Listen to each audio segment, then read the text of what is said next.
जंगल में तूफानी रात थी। बादल गरज रहे थे और बारिश थमने का नाम नहीं ले रही थी। कोमल चिड़िया अपने छोटे से घोंसले में अपनी बेटी के साथ अकेली बैठी थी।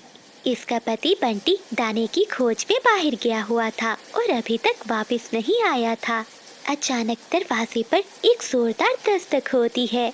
खौफ तब शुरू नहीं होता जब मौत सामने हो, बल्कि तब शुरू होता है जब आपको पता ना हो कि दरवाजे के पीछे कौन है। कौन कौन है? बंटी जी, क्या आप हैं? लेकिन बाहर से कोई जवाब नहीं आता और एक लंबा साया खिड़की के पास से गुजरता है। जब कोमल चिड़िया दरवाजा खोलती है तो वहाँ कोई नहीं होता, बस पेड़ पर एक खून से भरा हुआ पंख पड़ा होता है, जिसे देखकर चिड़िया डर जाती है। हे ऊपर वाले, ये सब क्या है? डरती हुई चिड़िया घर के अंदर चली जाती है। अगली सुबह हो जाती है। आज मौसम साफ है। मीना, तुम घर पर ही बैठो, मैं अभी तोते से मिलकर आती हूँ। ऐसा कहते हुए चिड़िया अपने दोस्त तोते के पास मदद के लिए जाती है, लेकिन तोते के घर का मंजर देखकर इसकी चीख निकल जाती है। कोमल चिड़िया की चीख सुनकर कबूतर भी वहाँ आ जाता है। घर का सारा सामान बिखरा हुआ था और तोता भी गायब था। दीवार पर मिट्टी से एक निशान बना हुआ था, एक उल्टी चोंच वाला निशान। कबूतर भैया, लगता है काली कोठी का काला साया दोबारा जाग गया है। जो भी इस निशान को देखता है वो जिंदा नहीं बचता। कोमल बहन, भागो यहाँ से। मैं तुम्हें बताने ही आ रहा था, तुम्हारी चीख सुनकर यहाँ आ गया। मैंने रात में बंटी को देखा था, वो खुद ब खुद काली कोठी की तरफ खींचा चला जा रहा था, जैसे इस पर किसी ने जादू कर दिया हो। कबूतर भैया, ये आप क्या कह रहे हैं? जल्दी चलिए, हमें उस काली कोठी की ओर जाना होगा।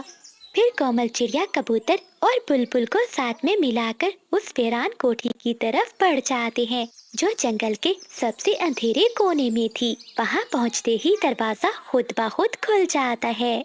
कोमल बहन, मुझे लगता है ये एक जाल है, हमें वापस चलना चाहिए।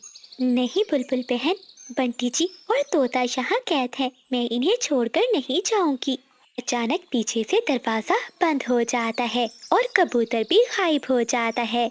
अब कोमल चिड़िया और बुलबुल तन्हा रह जाती हैं। वो थोड़ा सा आगे बढ़ती है। अंदर एक कुर्सी पर कोई बैठा था, जिसने अपना चेहरा ढांप रखा था। इसके आसपास बंटी, तोता और कबूतर तीनों जंजीरों में जकड़े हुए थे। कौन कौन हो तुम? सामने आओ। तुमने इन बेगुनाह पक्षियों को क्यों कैद किया है? वो निकाब पहनी हुई पक्षी जोर जोर से हंसती है और अपना निकाब हटाती है। कोमल के पैरों तले से जमीन निकल जाती है। वो कोई और नहीं बल्कि बिजली कवि थी, जो बहुत सालों पहले मर चुकी थी। इतनी हैरान क्यों हो कोमल? मैं मरी नहीं थी, मैंने सिर्फ अपनी मौत का नाटक किया था ताकि मैं इस काली कोठी की ताकत हासिल कर सकूं। अब मुझे अपनी जवानी पाने के लिए एक नेक दिल चिड़िया की कुर्बानी चाहिए, और वो तुम हो।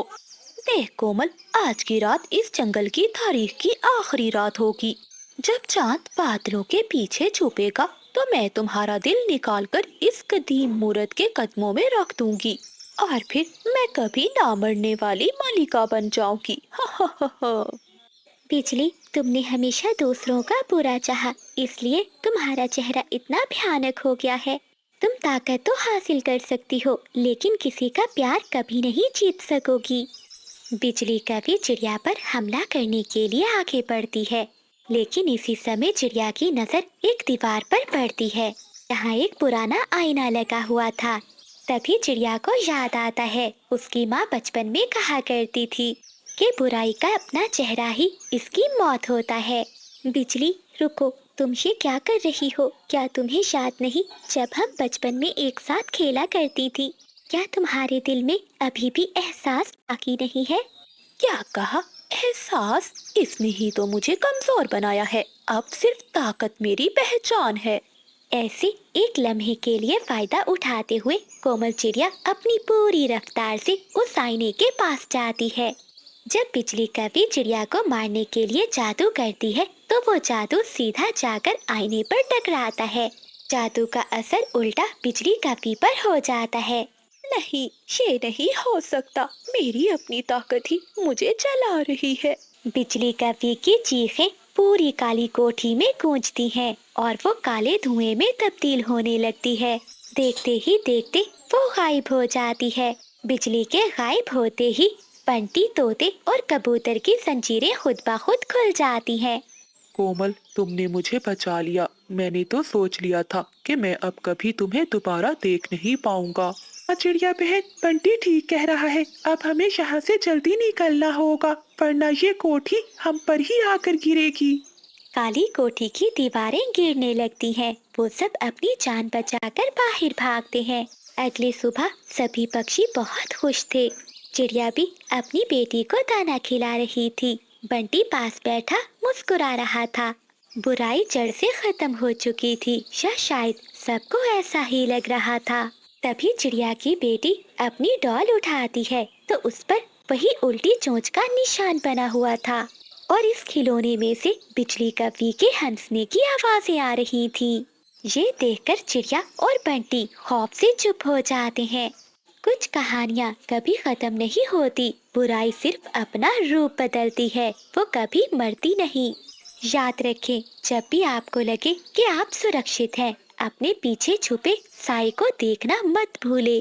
तो प्यारे दोस्तों, इस कहानी को लाइक, चैनल को सब्सक्राइब और अपने दोस्तों के साथ शेयर करना मत भूलिएगा। आपका धन्यवाद। कुछ दुख ऐसे होते हैं जो पक्षियों को अंदर से खोखला कर देते हैं। कोमल चिड़िया का पति बंटी 2 साल पहले विदेश के जंगल गया था ताकि वो अपने परिवार के लिए खुशियाँ खरीद सके।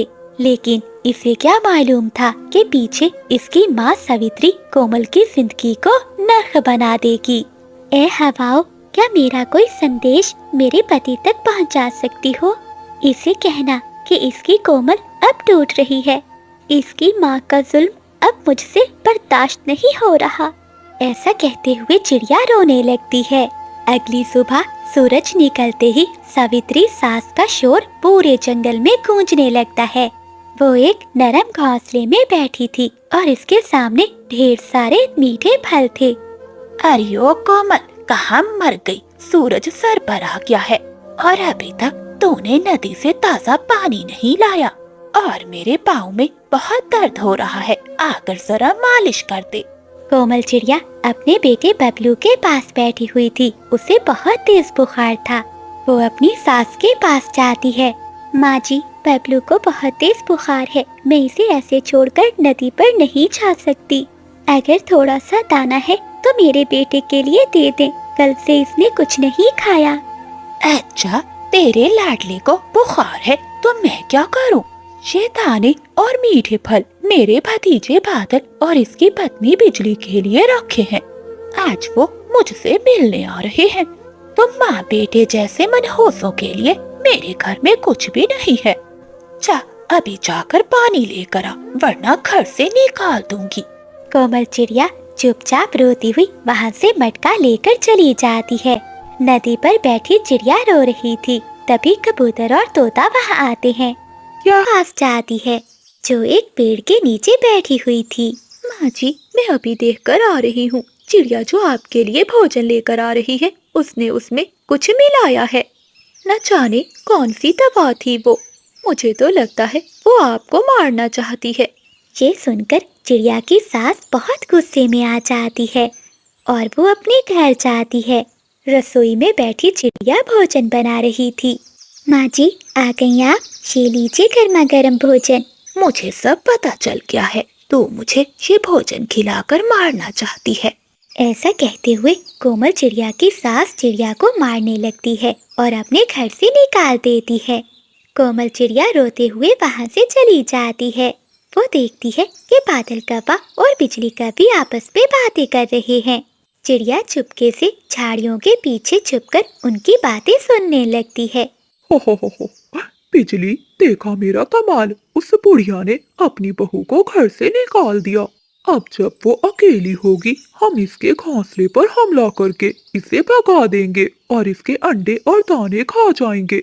हाँ पति जी, और इस बुढ़िया को तो मैं खुद चोंचे मार मार कर जंगल से निकालूंगी। कितना आसान था इसे उल्लू बनाना। कोमल ये सब सुन लेती है। तो ये सब इन कपों की साजिश थी मुझे घर से निकालने के लिए, ताकि वो मेरे घर पर कब्जा कर सकें। मुझे जाकर सासू माँ को सब बताना होगा और उन्हें इन कपों से दूर रखना होगा। लेकिन मैं अकेली कमजोर चिड़िया इनका मुकाबला नहीं कर पाऊंगी। मुझे अपने दोस्तों से मदद लेनी होगी। ऐसा सोचते हुए कोमल चिड़िया अपने दोस्तों के पास चली जाती है, तो दूसरी ओर कव्वे चिड़िया के घर चले जाते हैं। माँ जी, अब तो